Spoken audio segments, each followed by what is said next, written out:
Hi there, here is Marina and you are about to learn a bunch of smart business vocabulary. Let's imagine a situation. Your company has been spending too much money recently and you are given a presentation about it, trying to convince your audience that you have to spend less money. Of course, you can just say, guys, we need to spend less money on things we don't need. But I think it's too boring. Instead of saying, we have to spend less money, you can say we need to reduce expenses or we need to cut down expenses. We need to cut expenditures by 32%.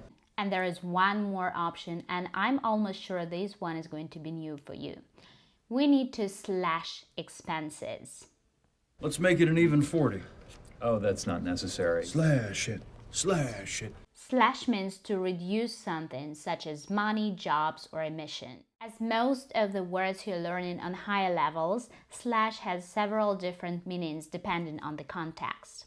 And of course, you can go and Google it, but I wouldn't recommend you concentrating too much on each of the meanings. You won't remember them all, and that might just cause more confusion. Just concentrate on the context you are working with right now. So now we're talking about money, we're talking about business, so slash means reduce. Anyways, let's get back to your presentation. Your company has a couple of serious issues, remember?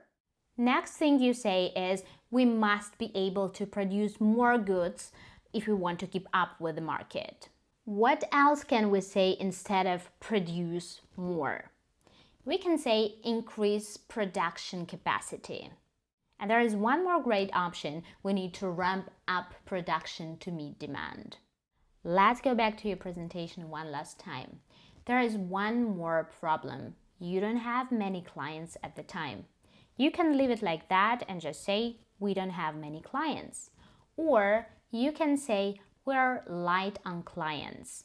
So we're light on clients means we don't have many clients. You can use light on in different contexts. You can say, I'm light on cash at the time. I don't have much cash at the time. Or this article is light on facts. There aren't many facts in this article. I'm a little light on cash, but I have a PayPal account. So he accused him of being light on facts. So that's it for today. If the video was useful, you know what to do. Have a good one.